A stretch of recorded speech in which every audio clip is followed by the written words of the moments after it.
Good evening. Today is Thursday, April 25th. This is 612 World News. I'm your host, Ben Fleisch. We've got a busy broadcast for you tonight. First, we will visit our fearful reporter Ron Magenta in St. Cloud, Minnesota, where he interviews two fine young men who have been using macro-core competencies and behaviors to help students in need of resources on their campus. How about that? Ron? Hi, it's Ron Magenta here, and as you can see, I'm at the beautiful St. Cloud State University campus. I'm here to interview Michael Richter and Jeremy O'Hara on the macro social work core competencies and practice behaviors. Hi, Michael Richter. Thank you for joining me for the interview today. Oh, thanks for having us. It's a real pleasure and a joy to be on this World News broadcast tonight. Yeah, definitely. But I was under the impression that your partner, Jeremy O'Hara, is going to be here with you today. Yeah, I was too, but he just messaged me a little bit ago, said that he had a restless leg syndrome kind of deal going on, and he was super embarrassed to have the world see him in that state, so he decided to take the night off. How shameful. What a disgrace that he'd let such a personal matter get in the way of such a great opportunity. Yeah, I think disgrace might be a little bit harsh of a word, but yeah, it's definitely disappointing. Yeah, 100%. Anyway, let's just go ahead and dive right into the interview then. All right. Okay, Michael, tell me a little bit about this project and how you guys got started with it. Yeah, so for this project, we were inspired by a social work course that we just took. It was on macro social work, and we were just inspired by the contents that we learned. So Jeremy and I looked out at our community here at St. Cloud State to view different situations that we could address with some of the macro level competencies that we learned in the course.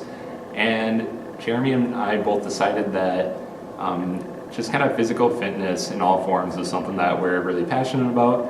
And we noticed that here at St. Cloud State University, to access the fitness center where all the weights are and different things like that, you have to pay semesterly for access to those resources. So when we were thinking about that, we thought that this could definitely be a barrier for minority students to access basically just physical fitness resources, and that could affect a lot of different areas, not only their physical health, but their mental health as well.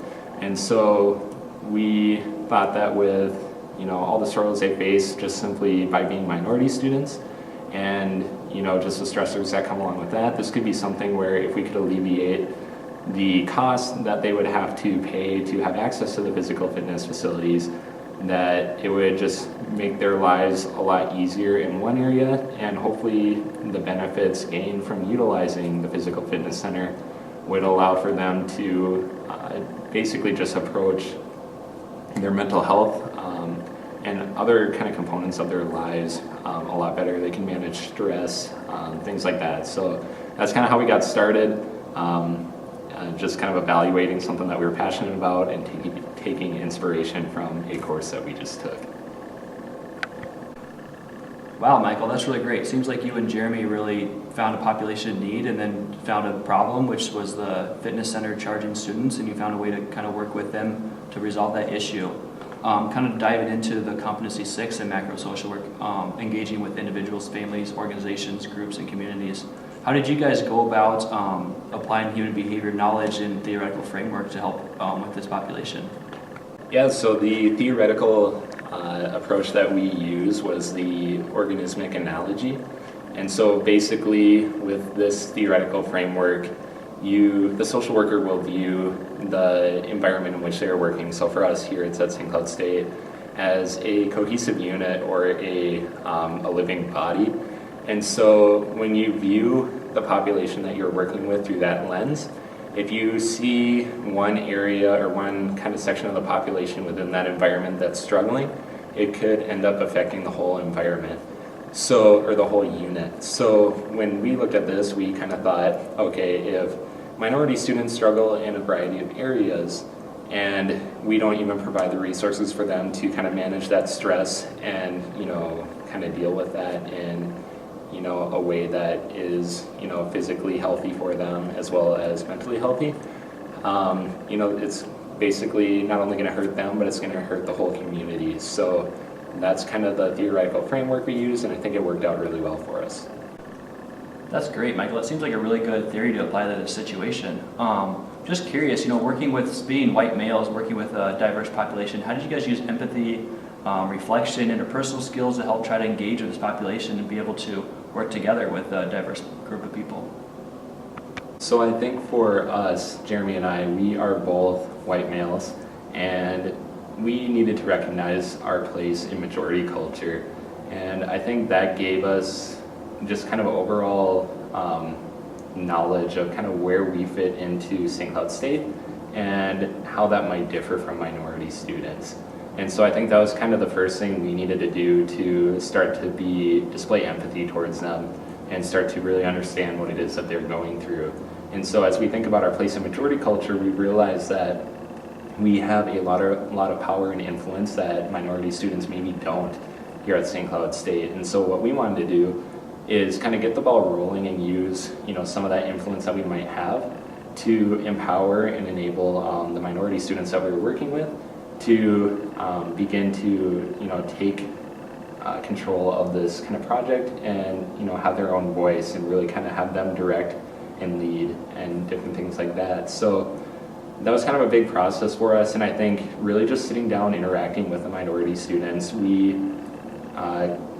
don't have a ton of experience working with and interacting with minority students on a large scale, and so to hear their stories and their thoughts and perspectives on even this issue in particular was really eye-opening and really kind of allowed us to better understand their situation and even changed for us sometimes how we approach the issues that we were dealing with. We went in thinking we were going to do things one way, and the minority students told us that that wasn't necessarily what they thought was best. So we kind of worked with them to develop an approach that they thought would work best. So I think there's a lot that went into it, but basically we just wanted to show that we truly cared about them. We wanted to serve them as best as we could in this area. And once we were able to kind of get on the same page, I think things really worked out well for everybody involved. Michael, that's awesome. Must have been really difficult for you and Jeremy to be able to put aside your biases and pre-notions on this population, be able to work together with them, and to be able to put your thoughts away to be able to listen to them and do what was best for their ideas. But that's kind of a good segue into Core Competency 7, which is assessing individuals, families, groups, communities, and organizations. How did you guys work together to be able to come about intervention strategies, different goals and objectives with that minority population, be able to come to one concrete goal and objective for you guys moving forward? Yeah, so I think there's a couple different parts to this question that I'll kind of touch on. So first of all, we started out initially thinking that we wanted to reduce rates that minority students would have to pay at the fitness center. And what we came to realize was the more we talked to the minority students, the more we realized, especially for those who came kind of from overseas and they're totally new to the area, it's really tough for them financially. They don't have a lot of disposable income, and to even have reduced rates for the fitness center, it'd be great, but it really wouldn't help them out all that much, and it wouldn't motivate them to utilize the fitness facility. So we kind of took that into consideration and kind of worked with them, discussed different things, and basically decided that we did want to go forward with advocating for totally free use of those facilities. And they did a really good job of compiling information and resources demonstrating that other universities around the country have free to use fitness facilities. And so their kind of research into that really kind of gave us a foundation to work with when addressing the university administration. I think the other thing that we didn't think of as we talked to them was that the accessibility for them of the fitness center and even other kind of workout facilities on campus, whether it be the pool, the gym, different things like that, it's all in Hallenbeck Hall, which is kind of getting out into a really inaccessible part of campus, especially if you don't have a vehicle. So, it can be a long walk from some of the dorms, and they kind of touched on that. So we were able to address that with the university administration as well and kind of get the ball rolling on potentially some ideas going forward of how we could, make access for minority students, and from the university's perspective, all students, a little bit easier, for when they want to use the fitness center or any other kind of workout facilities here on campus. It's great that you guys are able to work with minority students to be able to come up with some agreed upon interventions and strategies that work for both you and the university, both them and the university. You had mentioned that they had kind of taken the own initiative to gather data and information to help support their idea. I'm just wondering what other ways you guys use to gather information and data and resources to help support your arguments that it's going to better help benefit the minority students in the long run. So it sounds like you're asking me about core competency 7, which also includes critical thinking. And so I think when we address the first parts of that competency, we collected our information from minority students by doing surveys and also by hosting community forums.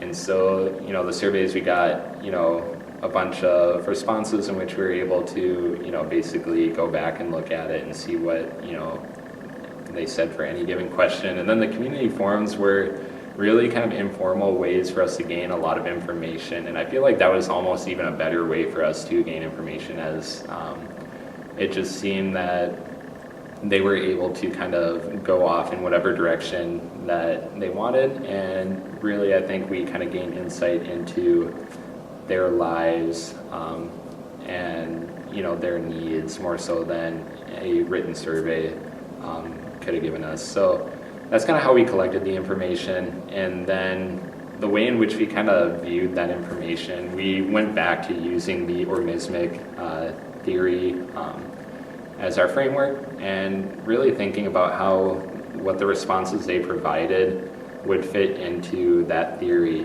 And so it was really kind of a lengthy process and a lot of kind of just brainstorming and really creative work. It was a process that I don't think I've ever experienced before, but I think it was really beneficial in the long run, as it kind of took a life of its own almost. And I think what the end result was something that we didn't necessarily expect, but it was a lot better than we anticipated.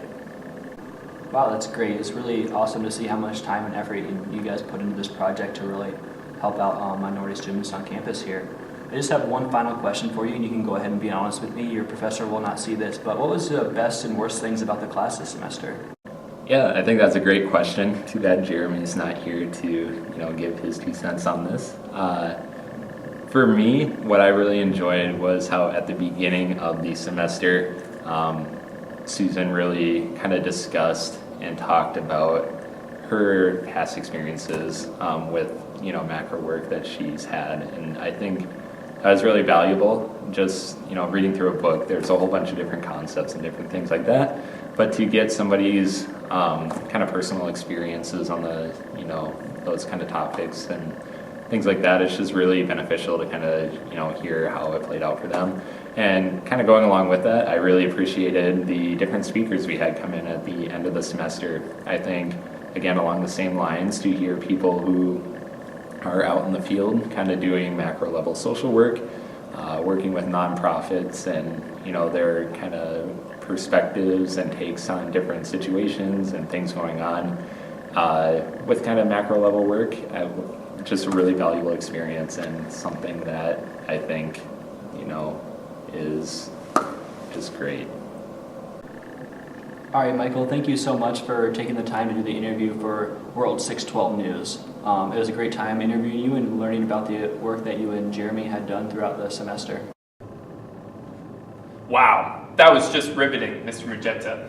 What a tongue twister of an interview, learning how to engage with individuals, groups, families, organizations, and communities, as well as how to assess individuals, families, groups, organizations, and communities. So many words, I don't even know why we did the interview. It's nice to see 2 Hicks from the foothills of Minnesota come together to bring about positive change within their community. Coming up next, after our commercial break, brought to you by Jones Barbecue and Foot Massage, we examine the redacted Mueller report. Have a good evening. We'll be back in a couple minutes.